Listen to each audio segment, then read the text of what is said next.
Hello, everybody, and welcome to Electric City Sentai Denzicaster, right here on Geek Carolina, your weekly look into the wonderful world of Tokusatsu. I'm your host, Mike, and I'm joined this week by... Joe Gibkin's homeboy, Josh. Woo woo! Good to be back, Internet! And Sam. Who has... Neither one of us have anywhere near the build-up to our introductions that Josh does. So, folks, this week... aside from a new look for the set behind us, we have checked out the next two episodes of Pretty Guardian Sailor Moon. You can pretty much predict what we're watching at this point by who you see on the show. So Sam is here, so we're watching Sailor Moon. Don't worry, we're going to introduce her next week to something else entirely. So, was that knowing laugh there, Josh? Because I know what it is. So, folks... And we have yet to have a positive reaction from anyone watching from any guest watching this. Not inaccurate. So, folks, we just got done watching episodes 23 and 4 of Pretty Guardian Sailor Moon. I would have episode titles here, but I couldn't be bothered. So... First impressions of this pair of episodes. We'll start with Josh because I think this is the first couple episodes you've seen since the first two episodes of the whole show. And that was years ago. But, well, first of all, I mentioned this while we were watching it, that this show, it really hurts it that they don't wear masks. Mm-hmm. Because they don't have trained suit actors to do the fight scenes. Yeah, that's something we had discussed in numerous episodes before. They don't even have... I guess Venus and Mars could get away with having stunt actors because the wigs are long enough. Mm-hmm. But like Jupiter, Moon, and Mercury, there's no way. There's only so many ways to hide a face. So, yeah. Well, to their credit, though, they don't speed it up. Which I'm surprised because it's slow. It's slow as molasses pouring down the mountainside. Plus, this is a low-budget show. It is. Yeah. This is Toei, as we've mentioned before on the show. It's a Toei-produced tokusatsu. So this is the same folks that do Kamen Rider and Super Sentai. And so this show was, like, number 3 on the priority list behind those two. And I want to say this is 2003-04, so this would have been the same year as... I think this is the year Kamen Rider Fies comes out, and 2000 would have been... this is either the year that Deca Ranger comes out or Abba Ranger. So this is either what we would know as Dino Thunder or SPD, I think, just off the top of my head. So, yeah, money was not to be had. Although, for a show that has... frankly, not the highest budget in the world, and reuses more than one costume. I've caught bits and pieces of it here and there, including one of the Monsters of the Week in this episode looked like it was a reuse of an earlier Kamen Rider outfit. But I guarantee you that they'll recognize one coming up towards the end, because I remembered one and I was like, oh yeah, that's going to be funny. Your first impression of this pair of episodes there, Sam? Frustration. Frustration. Oh my god. I love Dragon Ball Z. Let me get this out there first. I love Dragon Ball Z. This is the opposite of the way the last episode you and I did went off the rails. But the biggest problem that I have with Dragon Ball Z now that I'm an adult and no longer a kid is they take forever. They spend like 2 to 3 episodes just staring menacingly at each other. That's what they did in these 2 episodes with Sailor Moon. They just stood there. A lot. Well, and Usagi fell down a lot. And everybody was useless. Normally it's just Usagi or Tuxedo Mask. Everybody this time was useless. And it was just... Yep, and Tuxedo Mask was hella useless. Well, we've discussed that in previous episode. He's the damsel in distress. Yeah, he is. He is. He's just a pretty face that sits there. Which, when you stop to think about it, it always fascinated me watching the old Sailor Moon anime. I've never read the manga, but I've watched the original. I watched the first season of the original show, and I've watched pretty much everything for Sailor Moon Crystal that's come out because Kana loves it.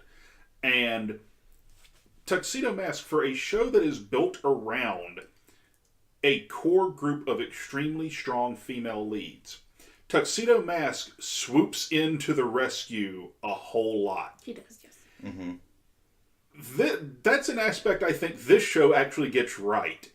That if you're going to do I don't want to say it's a complete role reversal, but if you're going to do that, and you're going to have the core group of strong female leads, which is not to say that all 5 of these are strong female leads, but if you're going to have that group, then it almost feels most appropriate that the male hero lead would be the damsel in distress. But he's too much of a damsel in distress too often. Like, he can't even tie his shoes properly. No. No. He just can't. It's like, give him a little bit of oomph or something. I'm pretty sure his showstoppers are Velcro, Josh.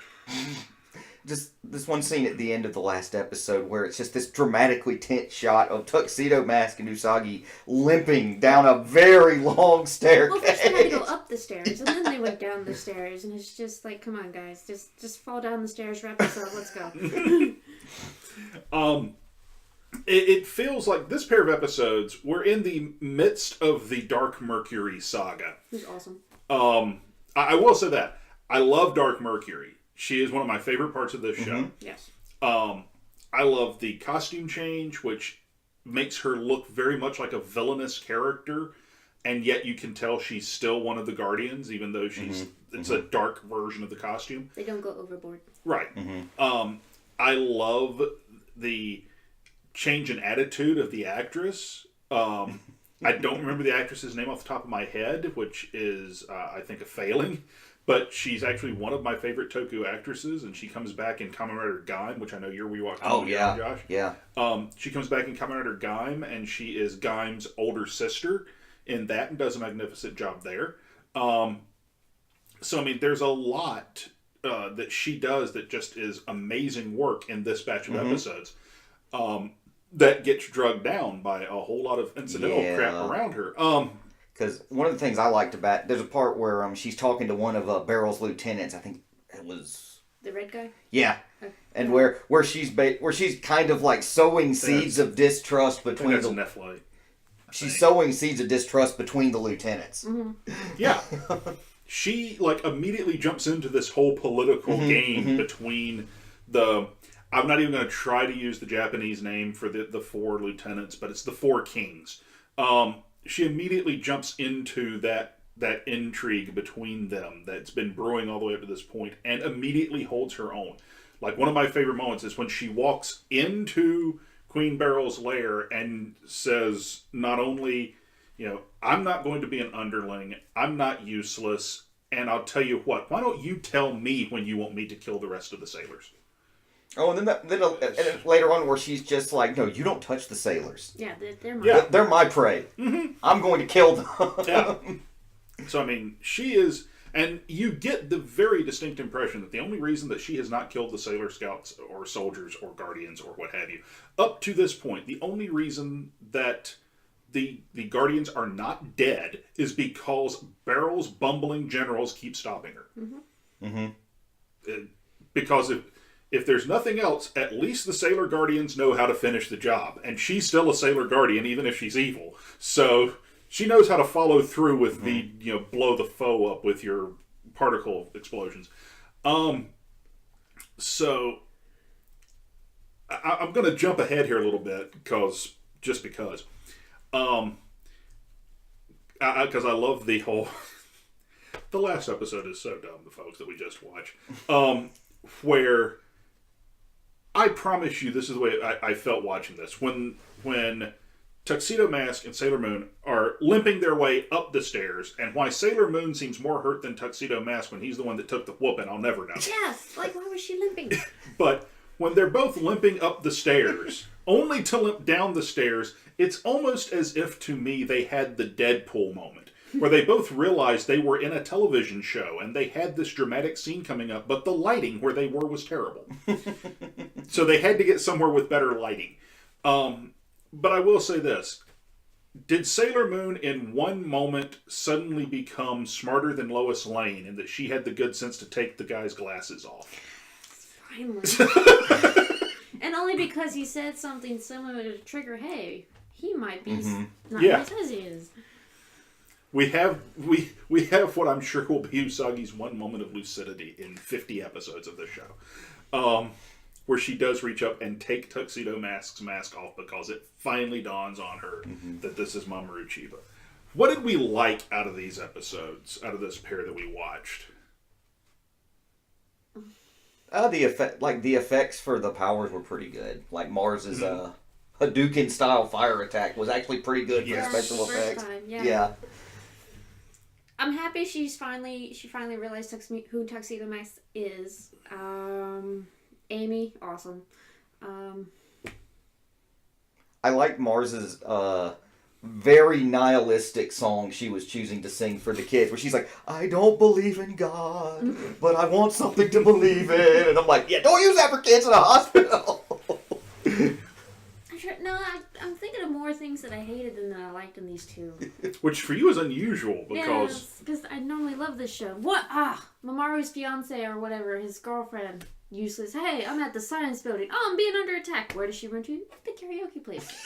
Have you seen my boyfriend? Well, where is he? At the science building. Then why are you here? And it's not like they're right now. I mean, because, like, Jupiter and Usagi, like, jog across town, and it's obvious that this is a really far distance apart. Yeah. Like, what are you thinking? What? Just... There's some rough in these two episodes. That I would say I actually liked the episode where I liked the first one we watched out of these two because I the idea of Venus basically just screwing with Mars and duping her into performing as an idol at a hospital amused me no end. And the sheer and utter ridiculousness of Mars flailing around their secret hideout in the karaoke bar as if she's being attacked by the Invisible Man as she is turning on the speakers full blast in order to force herself through blunt force trauma to learn to be an idol. I appreciated that because it was funny and it was amusing, and it really worked, I thought, for her because here's this super serious character out of the bunch, and when you take that kind of character and suddenly put them in a ridiculous situation, as long as you don't overdo it, it's really good. I enjoyed that.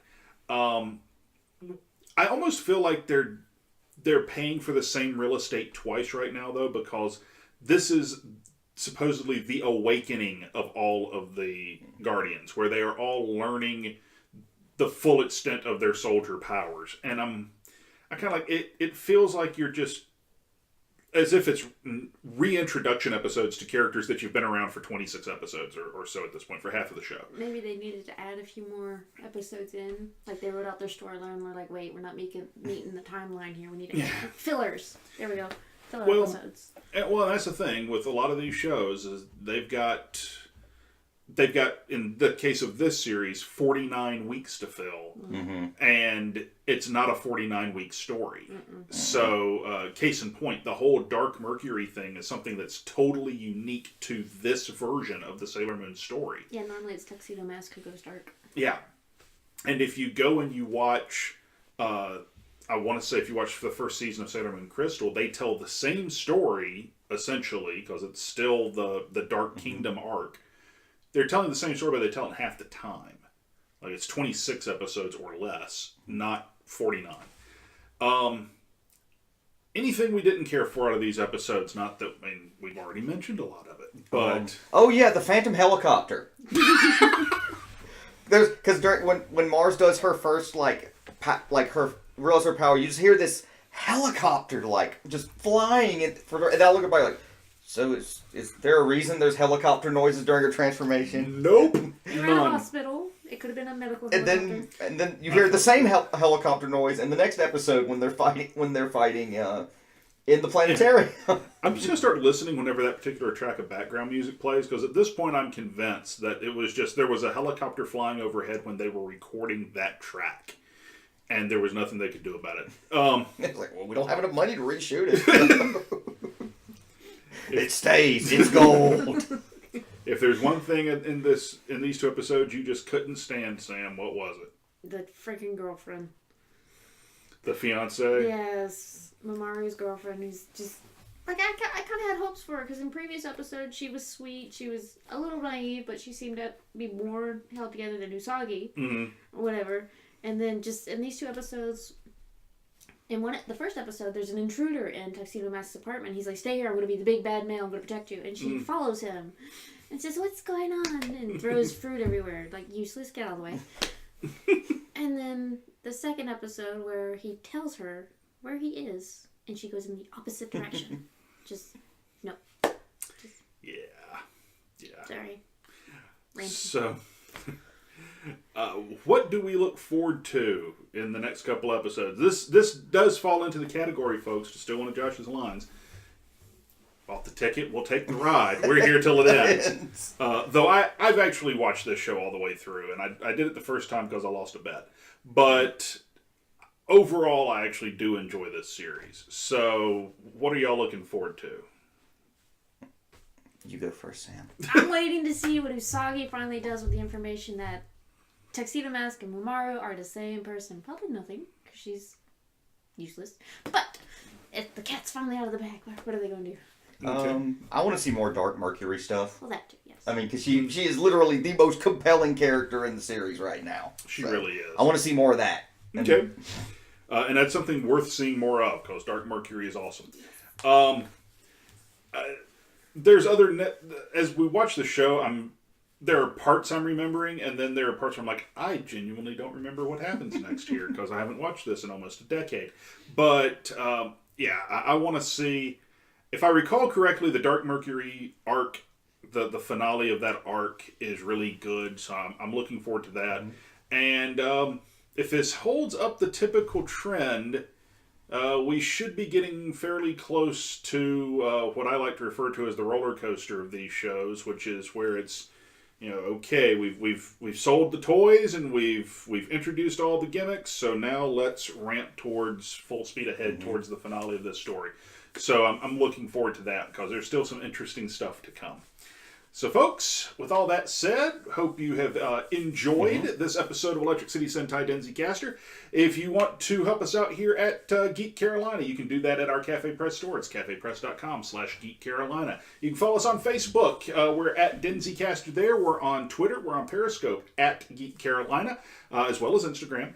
And you can hit that subscribe button, because we'd really appreciate it. If you liked the video, give us a thumbs up. If you didn't, give us a thumbs down. As we record this, we are at 112 subscribers, which means 3 more, and we're doing a giveaway with the folks at Geek Out Games in Central South Carolina. It'll be a giveaway that we announce and do on Rage Quit Radio, so check that out on Mondays, except for the weeks when we do L5R, because that is when we do Rage Quit Radio live on Sunday.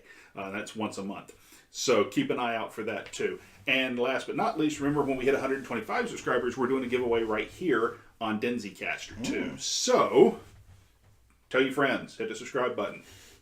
So folks, until next time, I'm Mike. I'm Josh. Sam. And we will see you next week.